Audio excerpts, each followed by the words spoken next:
There he is. Yes, sir. We're back. As always, as always. Has it been a week already? Yeah, it feels like so fast. You know, How you been, buddy? not too bad, not too bad. Yeah, we're here. We're here. How's the East Coast? It's chilly. It was warm for a couple of days and then it got cold again. So that's just how it goes. how March is going to be, hopefully. But yeah, man. I guess I forgot. Did the groundhog see its shadow? I think he did. Yeah. I don't know. That's a scene up there, though. I didn't. Yeah, that's up there in your neck of the woods, it's right? like an hour and a half away. And I've never been there for it. Yeah. Yeah, Phil. You've never been there for it. I've never went to the Punxsutawney Phil. That's right. Where they pull them out and Punxsutawney. I can't even say the name right. Yeah, I've been there. It's a really nice little town. Yeah. I can imagine, right? Because when people come from all over the country to go see this thing. Apparently it turns into quite a scene up there. They, those are your people there. Yeah. they like to drink and party and drag groundhogs out of their hole. No, that's a sign of a good time there, if you ask me. Yeah. Get drunk and pull the groundhogs out of their den. Yeah. So how about yourself? Good. It was nice. It was nice this week. But then yesterday actually got cold again. The Bigfoot is ready for the first gravel adventure. Yeah. Heading out to Texas this week. So it's ready to rock and roll. Picked it up yesterday. All fixed? Yeah. Got it all fixed. It's driving like a Cadillac. Well, not like a Cadillac now. It's driving like a nice brand new F-250. Yeah. No, I won't be able. I remember last year when we were doing some of these gravel races driving with the high winds. I don't know if I've started noticing the high winds since we started doing gravel and also traveling in a high profile vehicle. I just feel like lately it's been so windy. But it was gonna blow you right over, tip you over. I'm telling you, that's how I feel. I see some of those tractor trailer videos where they just it just boom. Wow. That's how I felt when we were going to go do the Tour Divide last year. That's how it felt like through South Dakota.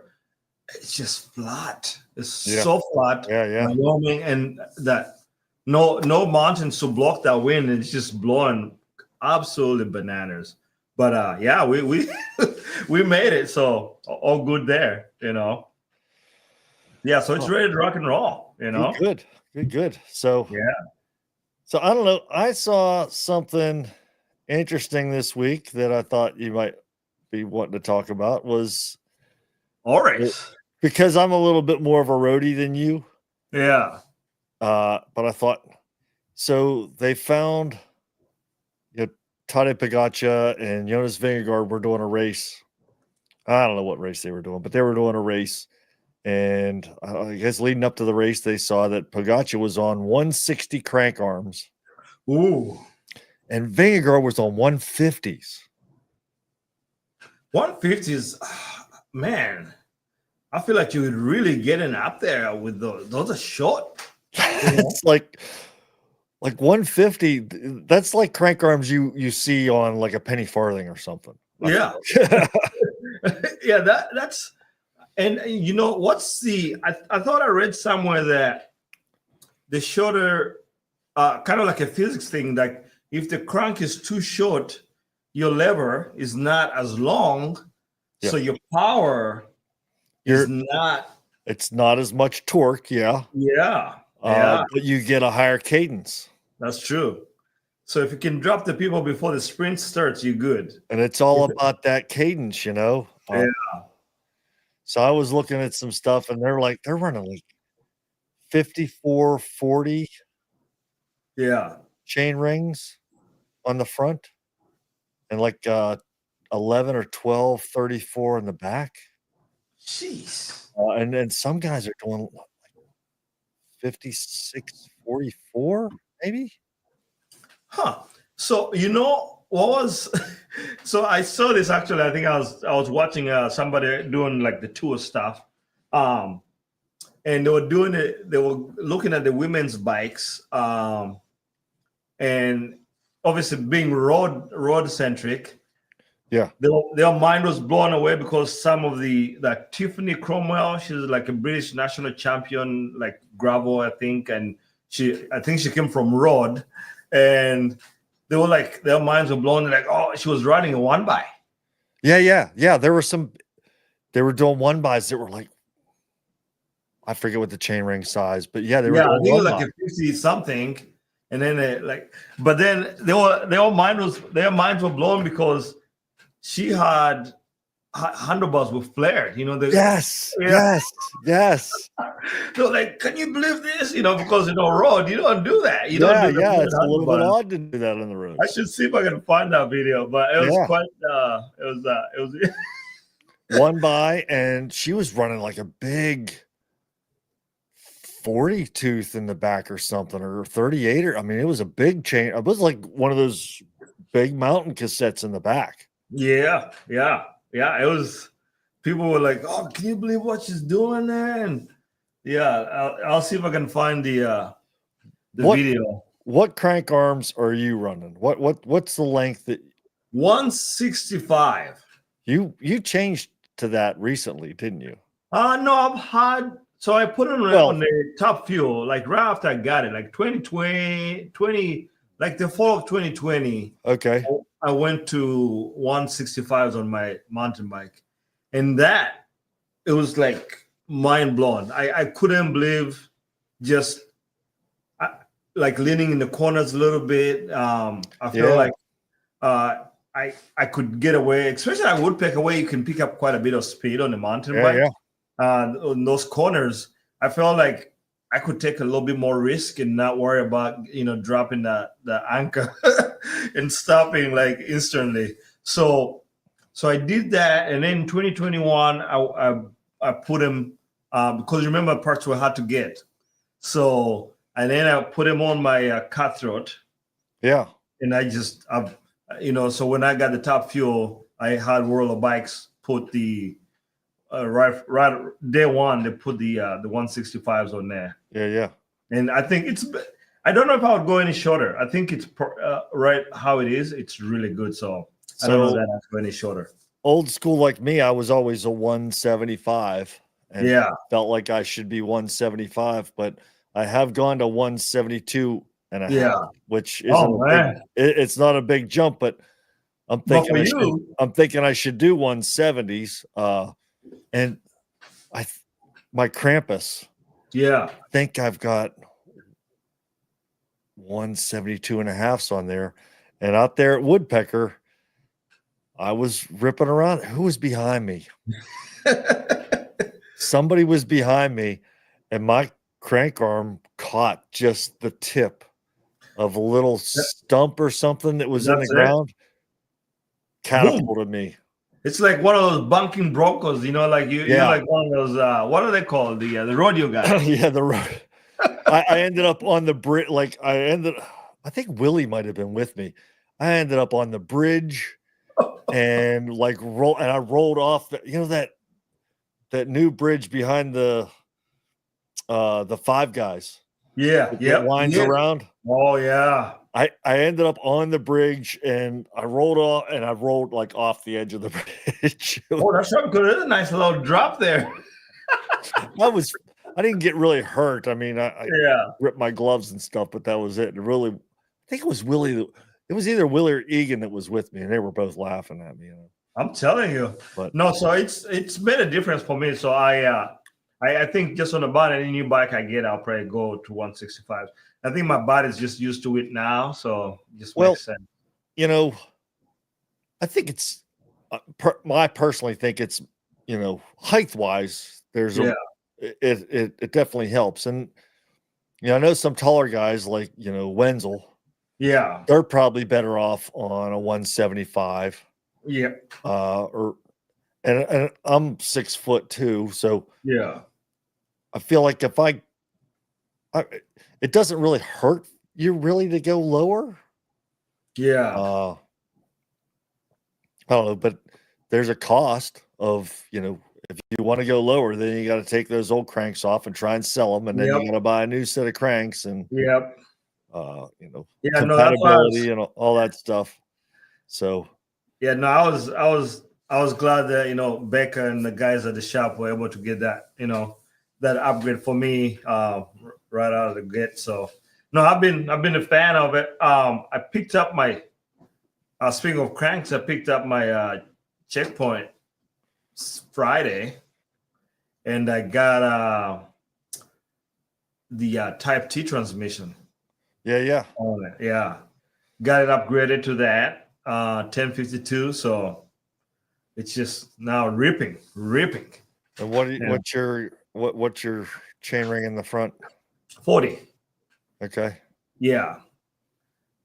So I would say it's a pretty decently fast bike now, And But because I think when I was done at Big Sugar, I rode I didn't have the Type T on there, so I just had a 1046. So some of those double digit grids, I had to grind out. I felt it, yeah. I can imagine, and it was only like 56 miles. But if you're doing 100-miler and it's a pretty hilly course, it's gonna chew through the legs pretty quickly. Yeah. Well, that's why that shorter crank arm. That's why those Toddy and Jonas are going for that, because it's spinning. You can spin in that. You can keep spinning on that. Yeah, because you're if you can maintain that 90 cadence, the longer you can do that. I've been working on that on my training rides, is trying to run a little bit higher cadence. And I tell you, it's tough because you're pedaling along and you naturally kind of want to go faster. So you put into that higher gear and then you're pushing a little bit slower, and then you gotta pick it up down a little bit, shift down and spin. Yeah. No, I've been happy with trying to see if there's anybody online here. I've been happy with how Wahoo does. They do a lot of cadence drills. Yeah. And they will and I was reading somewhere, I think maybe on Reddit, I kind of go down those bicycle Reddit subtopics. It's actually very interesting because I feel like people on Reddit, it's as pure. It's what the internet was meant to be in the beginning. Yeah. People are just like kind of laid back and they just kind of share their opinion. But some people are like, oh, it's useless to do the the low cadence stuff, because they say, when you do the low cadence stuff, it builds strength, Yeah. So some people are like, oh, no, it's useless to do that. But so Wahoo does a lot of, I wouldn't say all the time, but at least in any given 3 weeks, they'll do a lot of like slow cadence, like 60 RPM kind of stuff at 220 watts and stuff. But then they'll do a next day where they'll do like really 130 RPM. Well, it's like a hamster wheel, So it's very, very interesting. Well, that low cadence stuff, I think they're right. I don't think it builds much strength. I think you're better off doing squats and leg presses and that lunges, that sort of stuff. That's what I read on Reddit. That's what it seems to have says. Like, yeah, if you're really trying to build a strong quads, just and hamstrings, just do the good old compound squats, deadlifts, and be done with that. So yeah, so I we'll see how it works. I'm very curious to see how it works. Here in about a week. Yeah.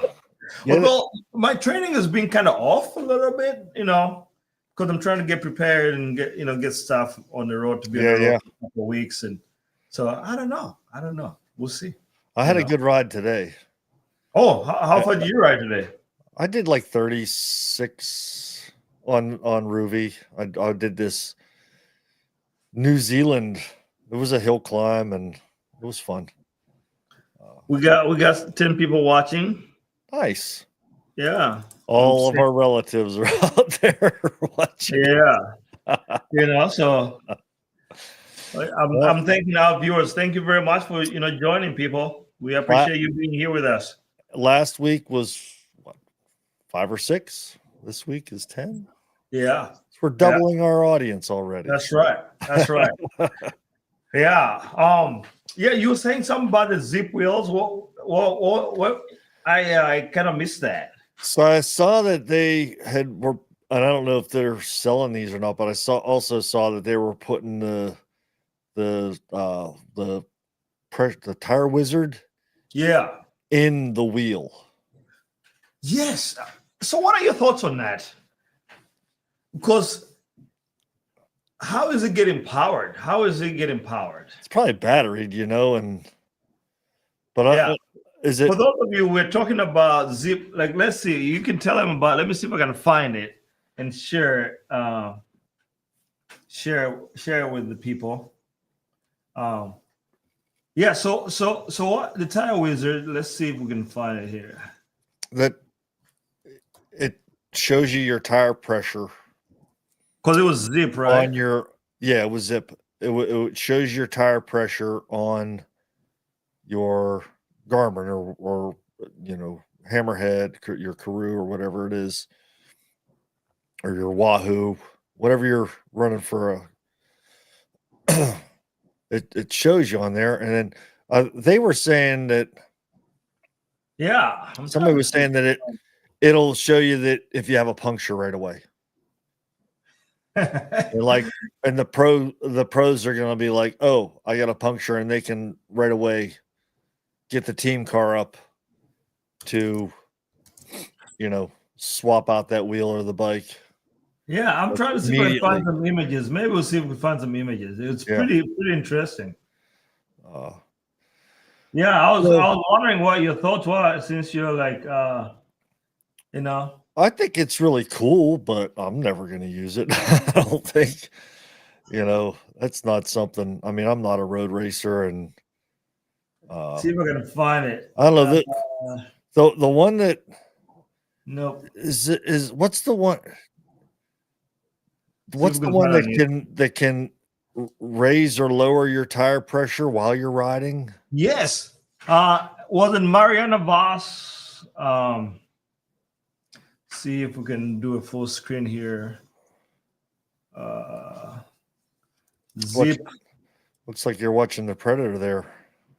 No, it's some using anonymous tire. Yeah. See here, I don't know if I can find it. This was 7 months ago. Maybe if I find it, I'll put a link in the video. I can't see it. Can't find it. Sorry, guys. No, but that's pretty interesting, to be honest. I think the raising and lowering the tire pressure while you're on the bike is more beneficial. I don't think it's so beneficial for road, but for mountain and like gravel, country mountain or gravel. I think it's probably most beneficial on gravel, I would think. Dude. Because of the varying sections. You hit a road section or a flat section. I mean, I guess how does that like, can you adjust it while you're riding? I believe so. So I think from what I read, it's you have predefined PSIs that you choose from. Okay, so you can and I think how long before how long is it going to take for you to be like, before they come out with something where you can okay, I want this, you just really talking to your computer or and then you you get them back on pavement. All right, give me back up to 30 PSI. Let's crank this. Each one of those tire wizards is going to be an AI, and it's going to be like, no, you need more pressure here, buddy. More pressure here. Let's get that going. No, I'm curious. Obviously I love tech, so I'm very curious to see where the automatic tire inflator while you're riding. And I think it takes it uses the power as you roll, as you're pedaling. So for people that are at the front, at the point end of a race, you have to put into account how much horsepower you know, Yeah. how many watts you're losing to the tire inflation happening on your wheel, you know. So Yeah, that's an interesting yeah. yeah, That's a chess move there, you know. that's Huh. right. When am I gonna bump up my tire pressure? Exactly. But I can see Yeah. everybody going from like 35 pounds on a gravel section. They pop onto the road and they're all bumping them up to 50. You know? Then it just rolling. Yeah. But although some studies show, like, hey, you know, the sometimes lower PSI is faster, you know. Yeah. Even they're finding out on the road that it's faster. So I think the lower PSI, I think it's a tire, it's air volume. yeah. So not so much PSI. Because I mean you can have a wide rim and like a 25 or 27 internal rim, and you got a 30 tire, or even Yeah. a 30 rim and 30 tire. You got more volume there. You don't Yeah. have to run as high a PSI, and you still Correct. get that squish that you like. Yeah. No, yeah. So it's, you know, I know that. So right now, one of the biggest trends in off-road riding is people using mountain bike tires on their gravel bikes. Yeah. So I think Zip has that new like super wide wheel, like 32 internal or something crazy, super wide.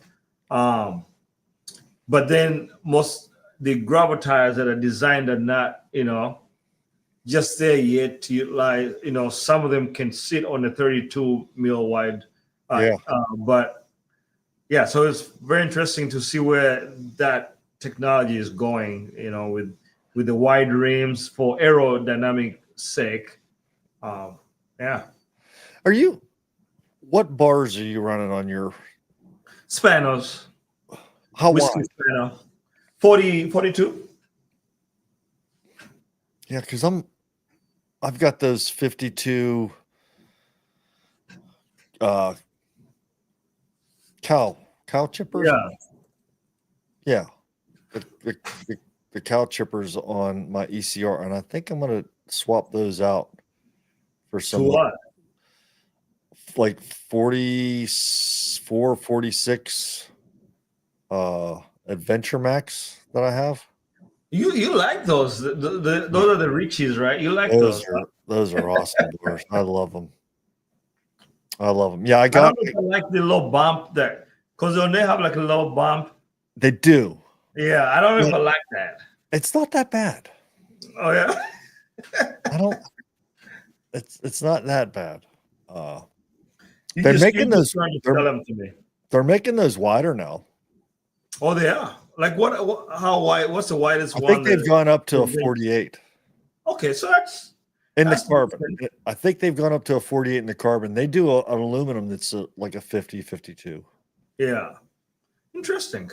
Like they've gone really wide with the gravel bars, and now I think everybody's kind of like, well, those 54 Walmers or something. That's like, yeah, that's very wide, crazy. And you know, remember I went super wide on my cutthroat there for a while. Yeah. And after I just, you know, because when you're in the drops and you ride into the headwind, you're catching a lot of wind, you know. So I got those cow chippers because for bike packing, you've got room for your sweet roll in the front. You know, you're not cramped for space, and you're not worried about aero, and you're not worried about going super fast. But if I want to use that bike for, you know, a little bit faster stuff, you know, of course it was a steel frame. So one of our listeners wants to know what's the advantage of wider bars. What do you think? I think for me, what I was relying on wider bars was stability. Yes, That's the handling. stability,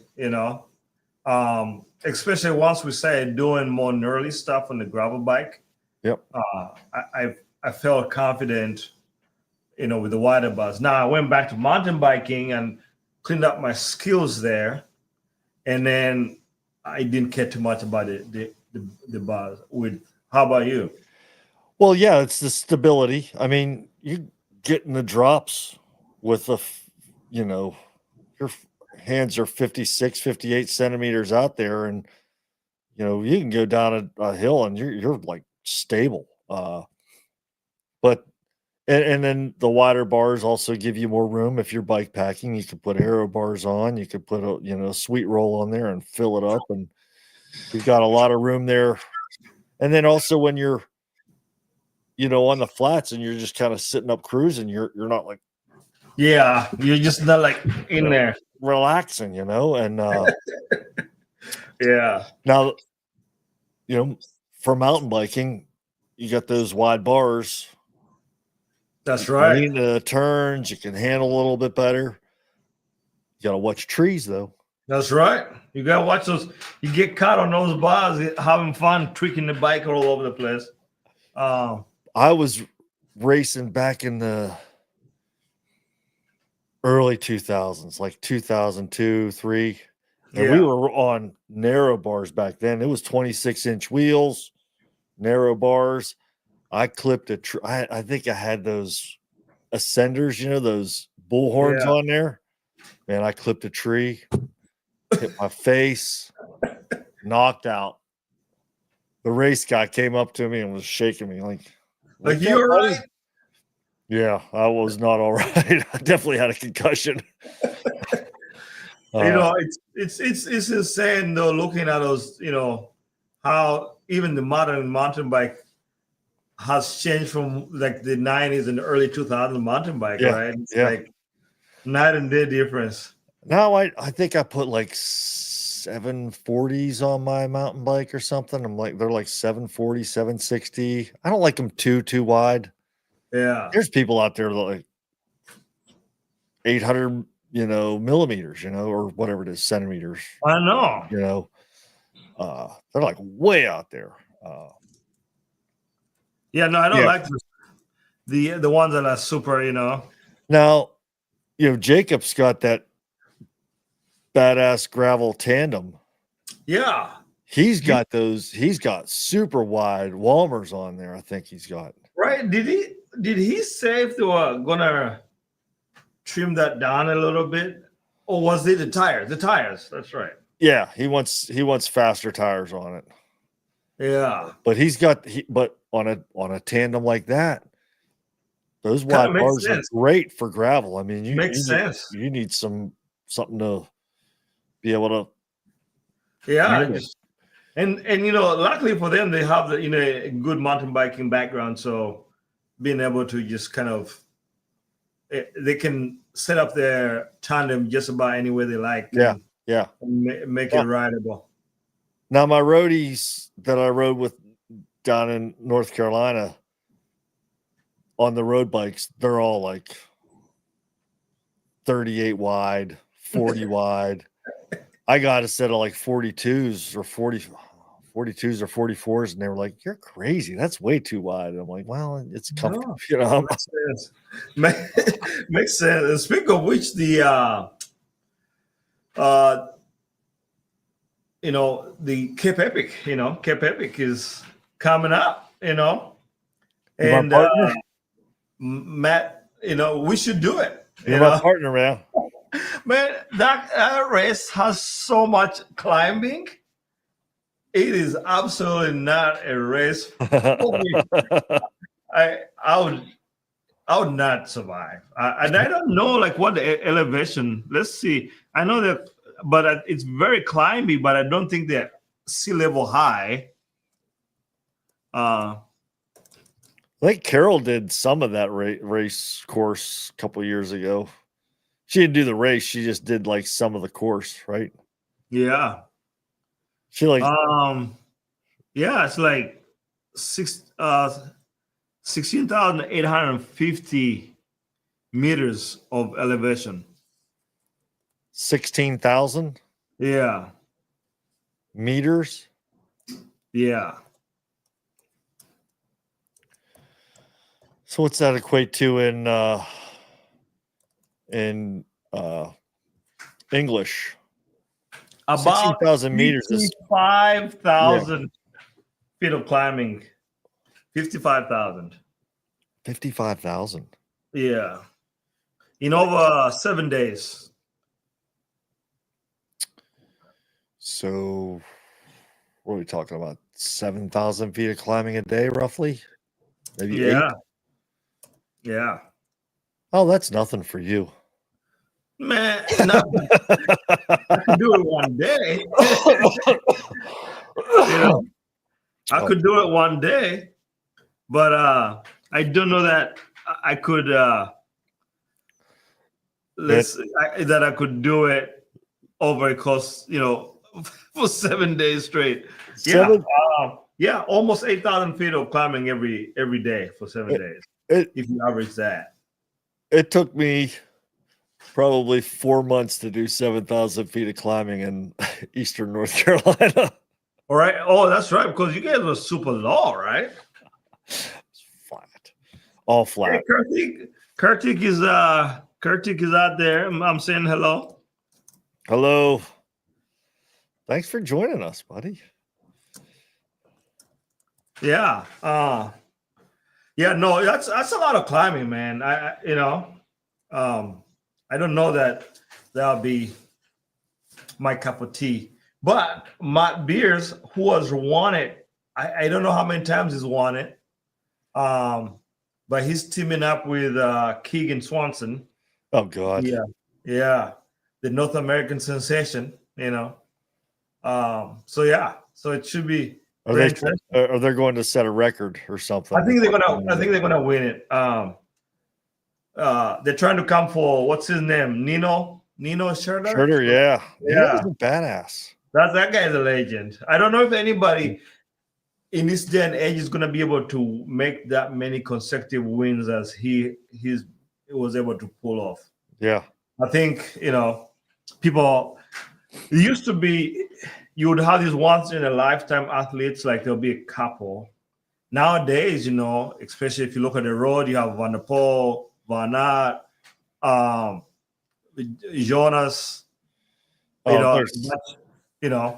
tons of them. All those. There's Peacock, So so it's quite.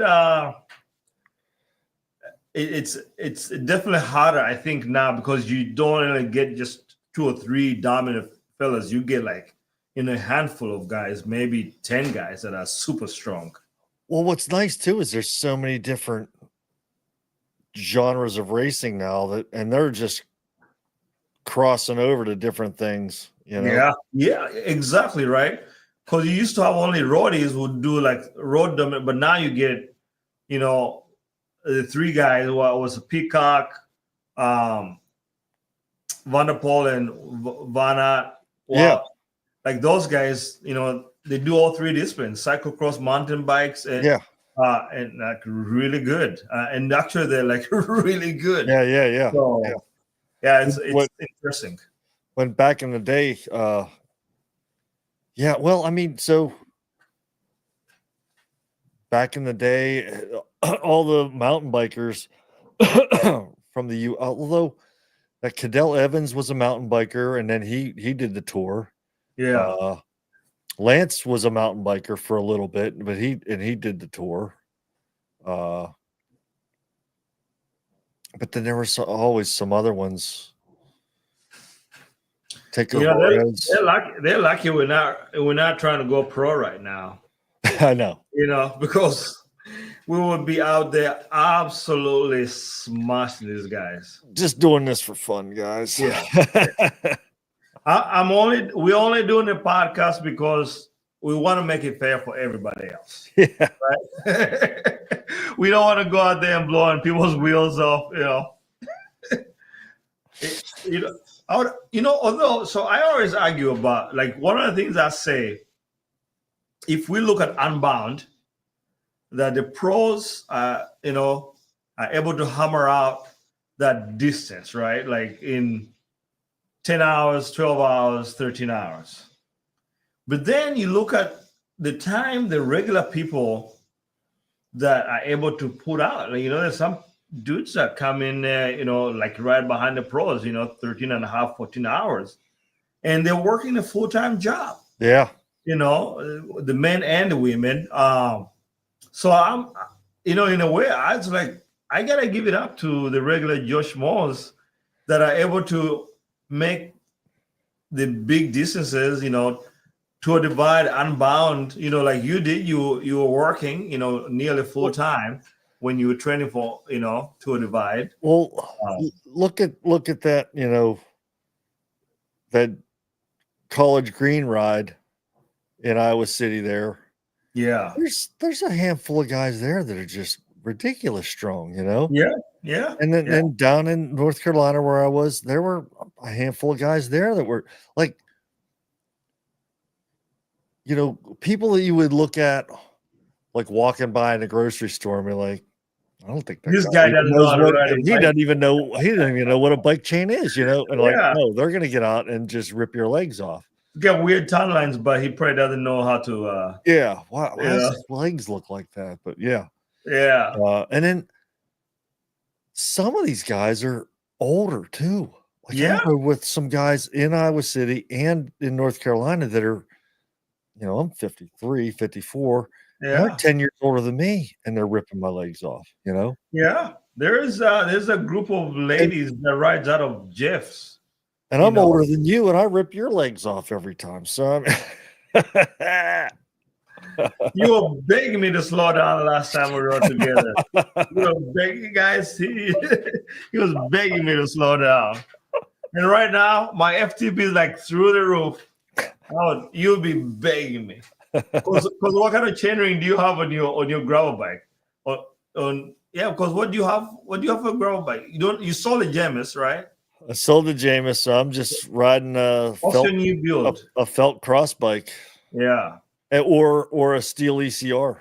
Yeah. You wouldn't have enough gearing to keep up with me. The ECR is a 1x, and the felt is a 2x GRX, and it's got the 4431, whatever that is, 4631.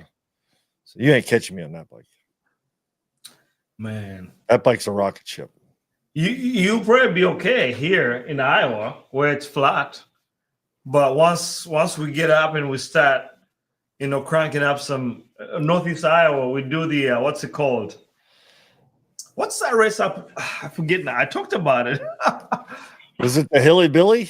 No. Hilly Billy was in Virginia. That's that Perry Roubaix or something, or no? Not Derry Roubaix. Well, it's up in that part of Iowa. Oh man, I'm drawing a blank here. But what is it? You're gonna Google it now. It's on my channel. It's like that course, and I'm actually thinking of, if we're around, I really would love to go back and check it out. Excuse me. Let's see here. Once I say the name, you'll be like, "Oh yeah, I've been there." Yeah, I know. I've been there. I know I've done it too. Well, I maybe not done that race, but let's see. I'm gonna do this Bald Eagle gravel race in April. That's Bald Eagle. Yeah, it's Bald Eagle State Park. It's near Penn State College, and I think it's 73 miles or something with 8,000 something, almost 9,000 feet of climbing. Oh, that sounds unpleasant. That sounds absolutely unpleasant. Well, there's a 35, I think a 65 or a 60 something, and then the 73 is the long race, and the 35 miles, you're doing almost 5,000 feet of elevation to go 35 miles. That sounds bloody hell, mate. No, driftless. Yes. Yeah, I told you. I did not do that. I love that's a hilly course. You gotta bring your gears Yes. because obviously for those that are not in Iowa, we don't have we have rolling hills, but the driftless region has like over 1-2 mile climbs, which is a rarity here in Iowa. Well, remember we stayed up there? Yes, and it's the hills are steep, but all that gravel is loose too. Right. Like you can't like get out of the saddle because you'll just spin. Yeah, remember that first hill You need that traction. we went up? Yeah. All of you guys rode it except yours truly. I blame my bike. I didn't have enough gears. You guys had the right gear. I didn't. Were you on the Diverge then, or did? Yeah. No, I was riding my fat bike, but before I had done the gear upgrade, remember, I ended up like later that fall putting the GX on the 1052. That was your old fat bike too, wasn't it? Yeah. That Cannondale that was like the one that you were riding for. Yeah, you were riding for a while. That's why I couldn't get up the hill. 65 pounds going up, 22% grid. I had to have 2 people help me put that in the back of my truck.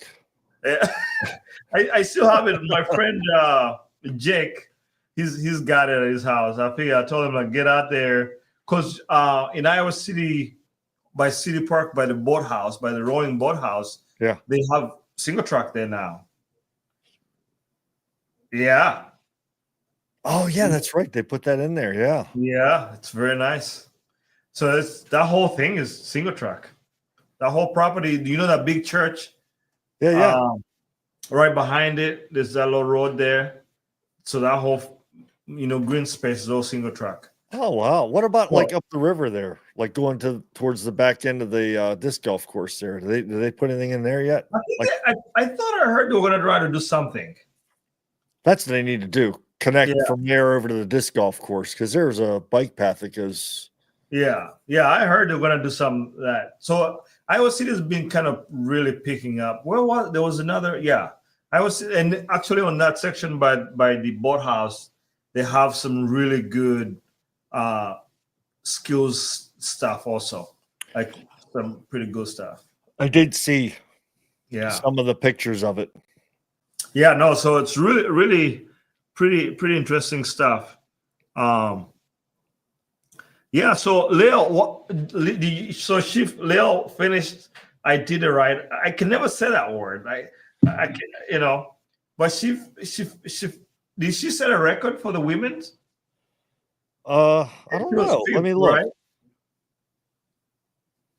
She did the 350 invitational, so she didn't do the big one because she didn't do the big one. No. The 350 is that what 350 miles? Is that what? Yeah, 350 miles, 2 days, 11 hours, and 19 minutes. That's unbelievable. She didn't sleep really. I don't think. No. She must not have. No. Yeah, there's just no way. Especially with that much snow. Would you have any design doing that ride? I thought you love the cold stuff. I don't mind the cold, but I haven't been riding in the cold though. But I did see that she posted a couple of times that there wasn't a lot of snow. Oh, because I saw a video of how with the whole face covered, and then it looked like snow. The snow stuff. That when the snow is blowing and it kind of gets in your beard and stuff. Well, it's cold up there. I mean, it's like 10 degrees out, or colder. But there were a lot of spots where it was like bare. Want to say like what they call it took grass or something or took. Yeah, some kind of T word. Grass. But it was grass and it was just like all frozen. And she's like, this is worse than riding on snow. Oh, because it's so soft. You just slow down. You slide all over the place, and then you're probably digging in too. Yeah, it's just chewing up your legs, riding in like sand or peanut butter or something. Where if you're on like a packed, groomed trail, snow trail, just speed right along there. Yeah. No, Yeah. I'll hold off on that. That's just too, for me, that's ridiculous. Yeah.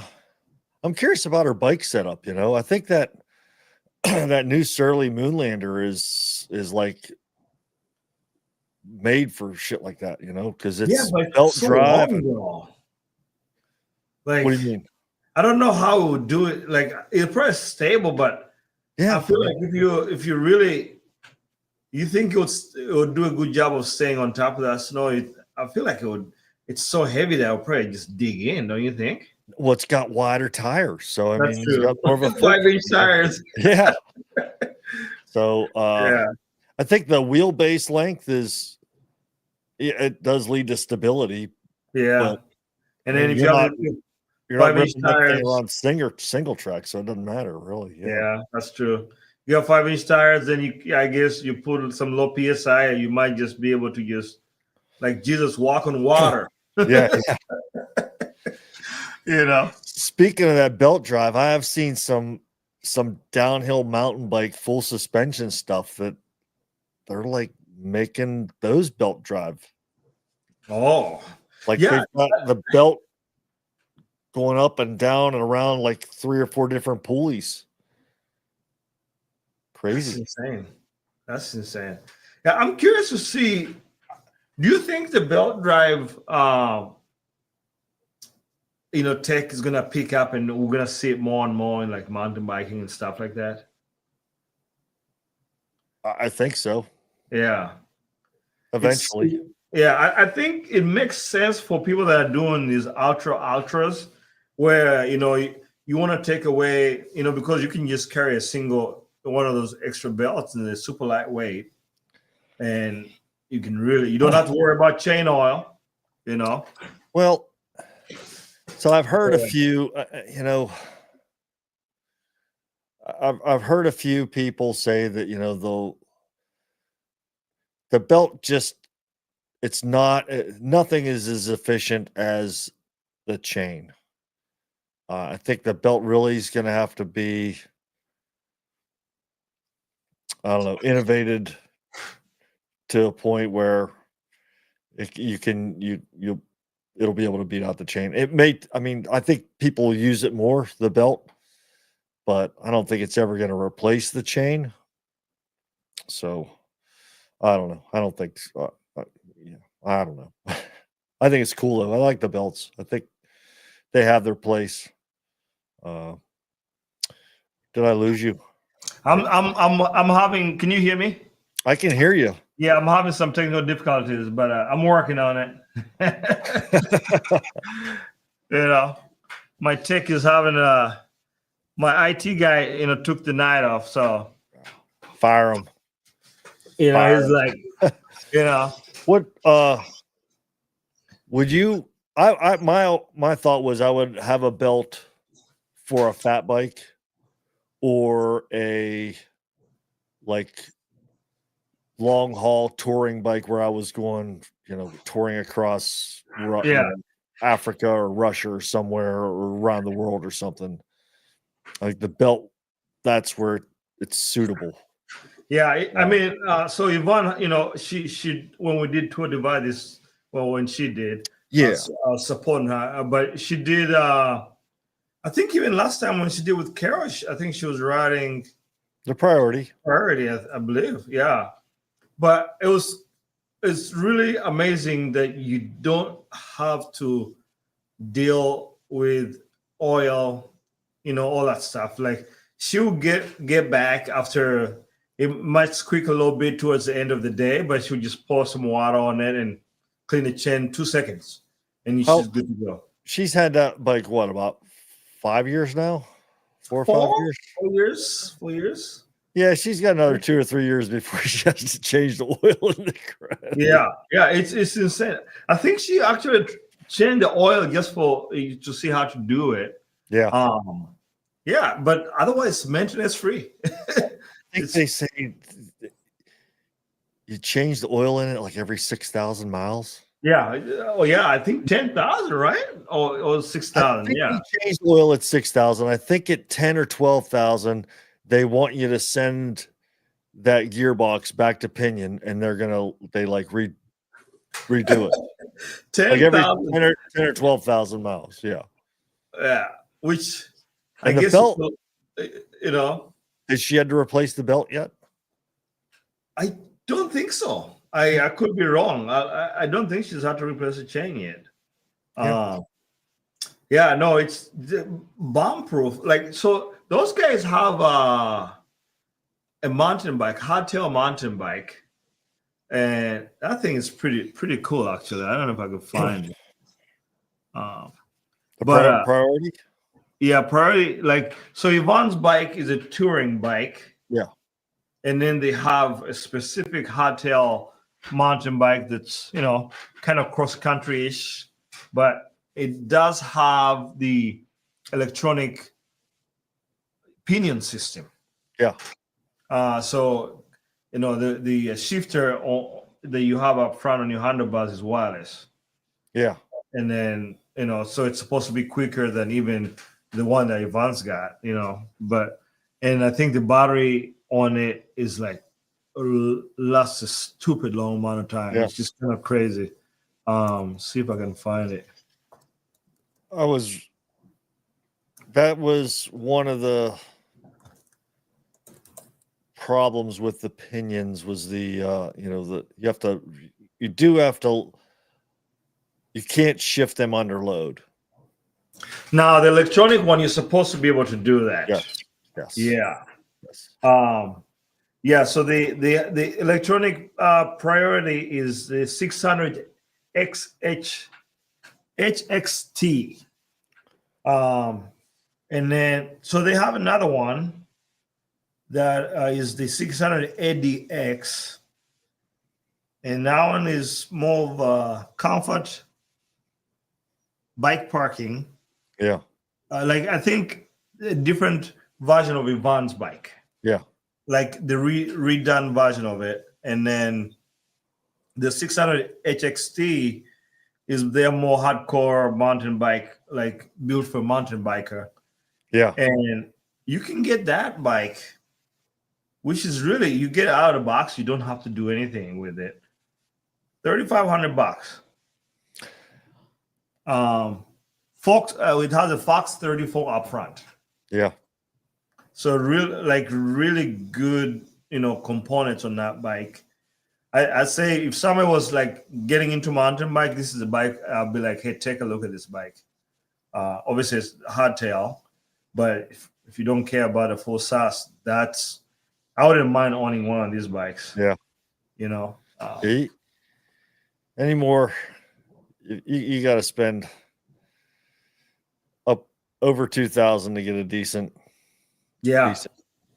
Yeah, and I think when I made a video on my channel about like entry-level bikes, and yes, things have gotten expensive across the board for biking wise. Just I guess everything has gotten expensive. Let's be honest. But I started with like 3,500 and less for the bikes that I was recommending, and people were like, "Hey, that's expensive for an entry-level bike." Absolutely. But my reasoning is, let's say you buy this bike for 2,000. You're like, "Oh man, I am stoked. I want to get into this gravel thing or whatever, But then now you're like, "Oh, okay, drivetrain. I need to get that updated." Well, there's if you want a decent drivetrain, probably $600-700. Yeah. Right. So now you're already 3,000, and then hey, let's get some carbon handlebars. Yeah. Another $250. Right. Yeah. So you're creeping up pretty good. So the reason I was trying to go with 3,500, I'm like, if you can swing that or a little bit less, you can get into a bike that you can ride for years without having to update any component. Well, so spend a little extra up front, and then you don't get nickel and dime down the road. Yeah. I mean, so any hobby or activity you want to get into, you can definitely just dip a toe in. Yeah. Or you can, like get waist deep, or you can, just jump right in. Yeah, I yeah, mean, exactly. I do a little bit of golfing. I've never bought a set of clubs. I can just get them hand-me-down off uncles and cousins and dad and stuff. Yeah. But I know they spend, you could drop $5,000-$6,000 on a set of clubs. And then here's the other thing about biking. Yes, things could be a little bit cheaper, but at least you can buy a bike tomorrow and it's 50 degrees outside and you can go ride that bike. You don't need a membership. Yep. Whereas most of these other hobbies, even fishing, right? If you're going to go fishing, you need a fishing license. Golfing, you need a golfing license. Fishing license, you need fishing rods, you need bait and tackle, you need, your waders, or a boat. Yeah, exactly. Which is like, whoa, right? Yeah, how much you want to spend on a boat? And how are you going to tow that boat, right? So things kind of add up. You got to tow the boat, yeah. So motorcycles, car racing. I guess running is about as cheap as you can get. You're buying but even then, you're buying a couple $100 worth of shoes a year. Exactly. And I told Yvonne, I'm like, good thing I don't race cars, that I decided to ride bikes. You know a guy that races cars. We know a guy that races cars. Yeah, right. So it's like, I'm like, aren't you glad I only just ride bikes? He makes so much money if he just raced bicycles. But Yvonne was saying, so the oil, they recommend you change it every 10,000 miles. The oil is changed every 10,000. Yeah, and it takes about 5 minutes. Yeah, and the belt is rated to last 60,000 miles. Yeah, and we're talking about the priority bike, guys. Amazing. Yeah. No, I think I saw the benefits of it when we would do out west doing the tour. Part of that this year, it was just wow. This is truly maintenance free. As long as you have your bike position, dialed, aero bars, whatever, tires, you're good to go. There's always a pro and a con to everything you're doing, and you just got to decide. Yeah. I'm going to put up with this so that I can have that. Yeah, exactly. Yeah, and so she rode the Rene Hurst tires, and we've been incredibly pleased with the Rene Hurst tires. I've never ridden Rene Hurst tires. And so on my checkpoint, they put the Bontrager Batassos. And those are like amazing tires also. They've been pretty good. I'm curious to see how they handle some of the more, like once you get in, like I did quite a bit of riding on them last year, I think over 200 miles, but that's not enough, right? To really see how the tire kind of behaves. But yeah, I'm curious to see what the Rene Hurst has been such a go-to for us that I'm like, man, we'll see how it goes. I've never had the opportunity to really ride them. Yeah. I'm working at shops and stuff. I'm usually just stealing stuff that people take off of their bike. You had those Terravel. You remember the Terravel 250? The Terravel Rutledge, I rode those forever. I've had what is it? I've got some Ramparts that I got. Somebody rode them for a while and they wanted to change something. So I think they took them off. They were on the scrap pile. I took them. I'm going to try those out. You remember that Terravel that you had that had a ball in it? Remember? That was the Sparwoods. The Sparwood. They had a bad run of them, and we were warrantying them at the shop, and I'd put them on the back, so I didn't have to see it. That was a good tire. Yeah, the Sparwood's a good tire. The Sparwood's a good tire. The only gripe I've had, and I'll go to my grave with this, they wore out too fast. There was I think the light and supples wore out faster than the durable ones. Yeah. And that's why I always ran the light and supples because they were lighter, obviously. Yeah.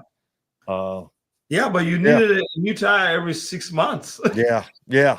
They would. which is kind of ridiculous, right? I'm like, whoa! I'm like, this is not good. My Rutlands wore out pretty quick too. Yeah. The one tire that I really didn't really like, but a lot of people love them, is those Panaracer Gravel Kings. I was not a fan of the Panaracer Gravel Kings. Oh yeah, no, people love those. Let's see if we can share the screen here on. Let's see if we can find Yvonne's dream bike, which is Firefly. Oh man, yes. My buddy in North Carolina has one of those. Oh, they do. Oh, it's a sweet bike. I He had it custom made. You know, it's a gravel bike. It was. see. I thought you're. I do like the Firefly. Gravel all road. You know what drives me insane is when the manufacturers don't have good pictures of their bikes. Yeah. Let's see if I can find a picture. Can't find a picture. Bicycles. Gravel all road here. Like where are the? There we go. No, that's the gravel fork. Let's see. Try that. I don't know if we can see it well here. My screen is kind of chopped off, but that's a beautiful bike. Let's go to that. There we go. Look at that. That's a beauty. Did I send you the picture of the Standard? No. The red one? No. Check out the Standard, Standert, the Edge Cross. That's like I really like these bikes. I have a small monitor here. Standard what? ERT. Standard. Oh, Standard. Yes. Okay. Edge Cross. EDGCROSS. Let's see. Let's look at it. Oh yeah! Holy cow! Yeah, that's a beauty. Yeah, that's a good bike. Where is this made out of? Britain? I think they're German.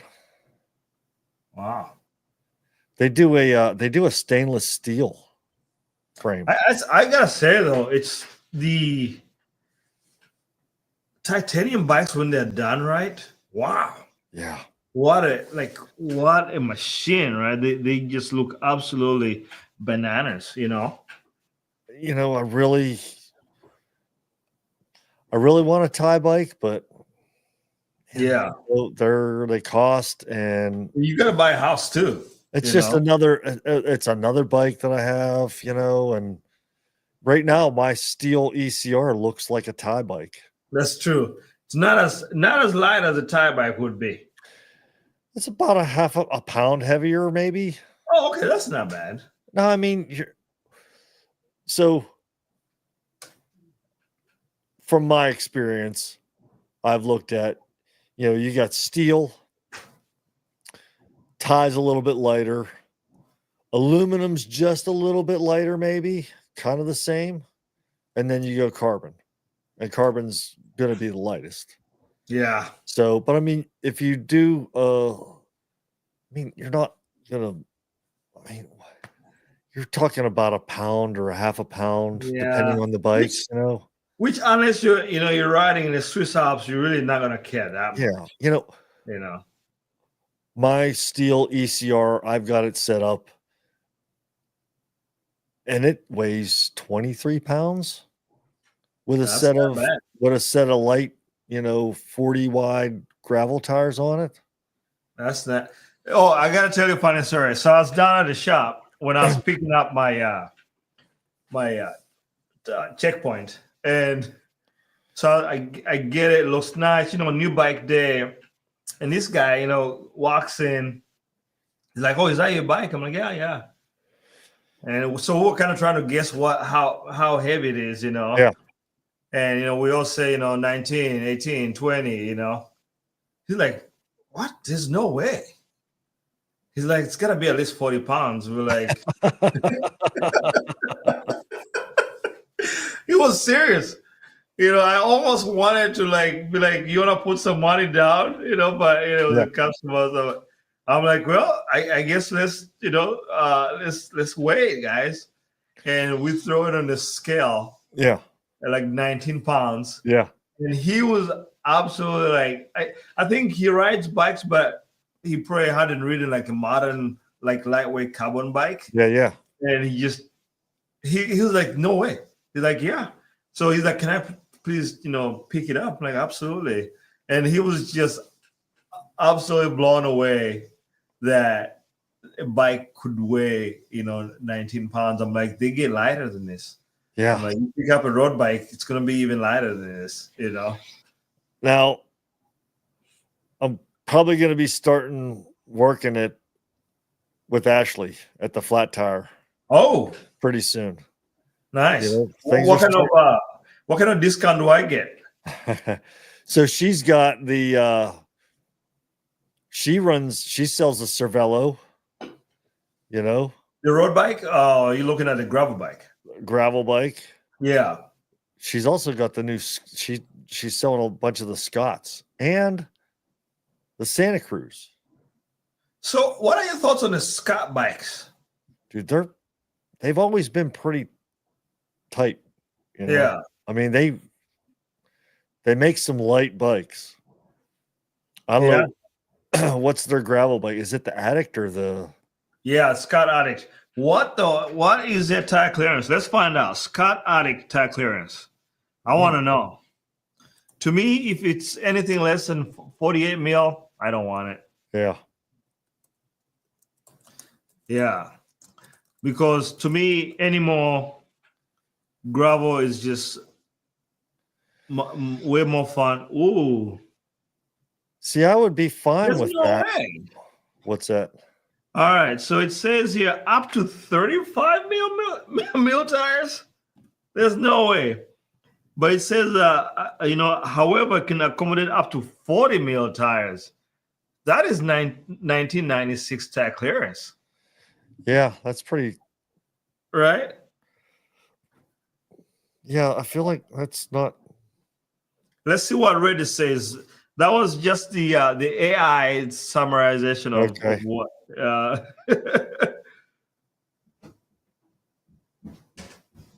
Let's see here. I'm trying to see here. What do you think of the Santa Cruz? Which one? The Stigmata? Yeah. Is that the one that Keegan Swanson rides? I think so. I don't like that bike. It's too slack for me. Well, I think he was on a mountain bike. Oh, was it? Drop bars on.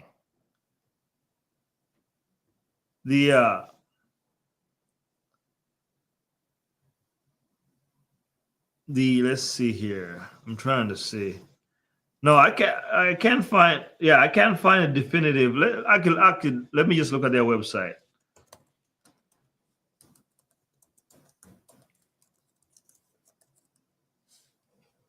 Let's see what they have. I know that Karthik was in the chat earlier. I think he just bought a Santa Cruz bike. Yeah. Okay, so they have a Scott Addict for 20, Scott Addict 20, carbon Strom Rival E-Top axis, 3700. 45C tires. 45. That's okay. That's okay. 3 millimeter. I guess is depending on the tire, you'd probably be able to get a 48 on it, depending on the tire. If it's dry.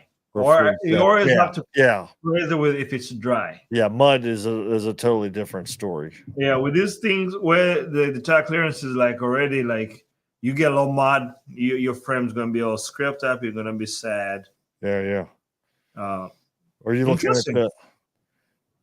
So their bikes have dropped in price, which is maybe a sign of how the bike manufacturers have been doing. It's like the price, they've had to slash. I think people are just not buying bikes. I think everything's going to have to start coming down a little bit. Yeah, because the Scott Addict, their top end bike was, nearly 10 grand, 9,999. So By the time you pay taxes, over 10,000, they got $3,000 off right now. It's $7,000. Woof. Yeah, it's got a SRAM red on it, 2x. Yeah. Let's see, 700C. Does that come with bottle cages? Probably not. I think like if you're spending $7,000, well, this one is supposed to retail for 10,000. We'll throw in an aluminum bottle cage. Yeah, I'm like, I demand carbon water bottle cages at this price, but it does come with, $7,000 for a top tier bike with as expensive as things are these days. I mean, if you have the money, then that's a steal for what you're getting. Yeah.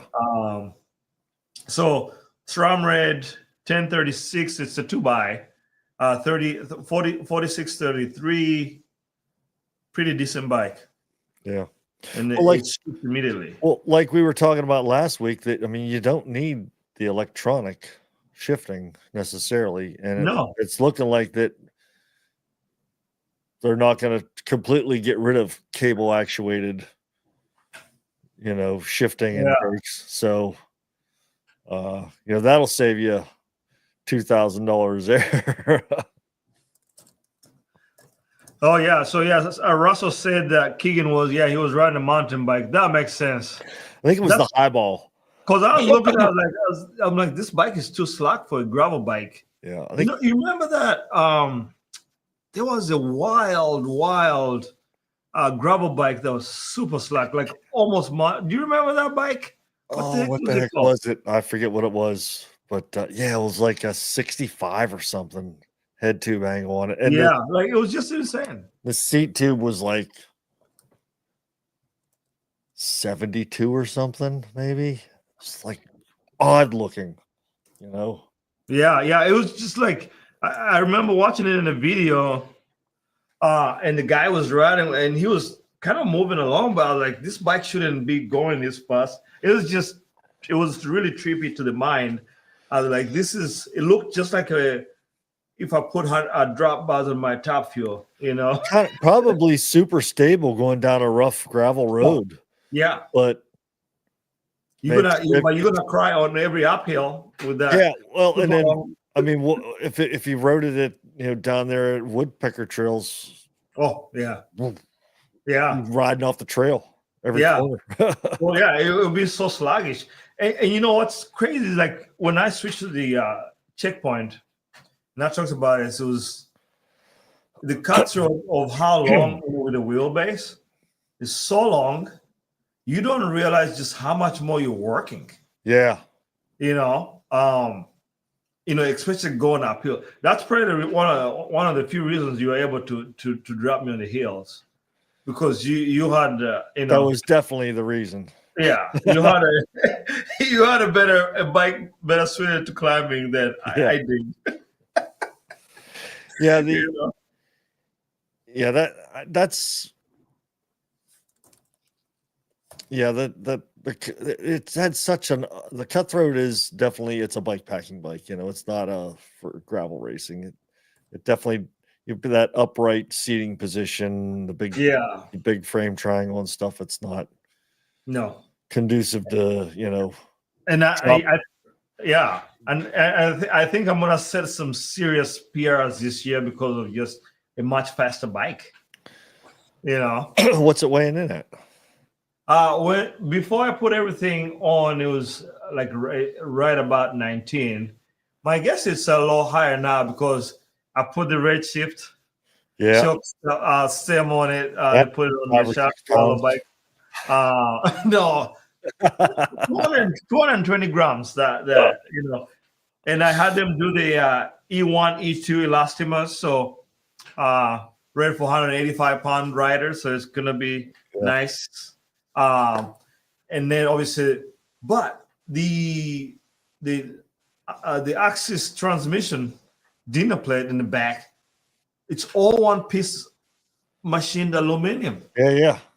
Super lightweight. I thought it was, because if I compared it with my GX on my Cutthroat, probably like 50-gram difference, Yeah. maybe more. So super lightweight. So I don't know how much it's gonna. Obviously, I put my Crank Brothers pedals on there. Not the lightest things in the world, Yeah. but not bad. I think it'll be. It's gonna be. Are you doing flat pedals still? Or No, you're no. clipping in? Yeah, I have the Crank Brothers, Those the Candy something threes or big something. the big things, yeah. Yeah. No, I went to a very small one. Okay. Yeah. Yeah. I think I don't know if I find it, but yeah, pretty nice. Not too shabby, you Yeah. know. Yeah, man. Well, shall we close this down? Yeah, I'm gonna have to go to bed here pretty soon. I know I gotta. Getting close to my bedtime. Yeah, you on the East Coast, so it's like what 9:30 over there. Yeah, yeah. I'll have a cup of Yeah. tea. I wonder if Lindsay's is in bed. No, she's over there probably knitting or Yeah, she was in the chats. You know, she was in the chat room. was she? Oh, Yeah, good. yeah, I yeah. think she's doing needlepoint or something. What are you doing, Linz? Kurtik, are you coming down to do? I think she's sleeping. She's watching. She's watching. She said, Kurtik, are you coming to do a call for? Kurtik is in the in the chats there. Yeah, you should come down and do next race, man. Yeah. You know. How many people are listening to us? We at the highest we had about 14. We're down to about 10 now. Oh, nice. Yeah. Well, yeah. a couple of those probably had to go to bed. Kartik is coming down for call 4. All right, we'll ride together. We'll ride together. Tell me what distance you're signing up. We'll show Jason a thing or two about Iowa City gravel. Everybody, we need questions, you know. Ask us some stuff, you know. We want to answer questions as poorly as we can. We did answer some of the stuff that were posted in the chat. So yeah, man. Awesome. Thank you guys for tuning in. Another successful podcast with my brother Jason. All right, homie. Yeah. We'll catch up with the people. Curry, thanks for showing up. Lindsay, Yvonne, and everybody else. Russell, thank you for jumping in and leaving us some you can ask us some tough questions next time. Absolutely. Curry. Yeah. he wanted to know. All right. Okay, let's end this live stream. We had to tell Carol she better get online. Baker. Yeah.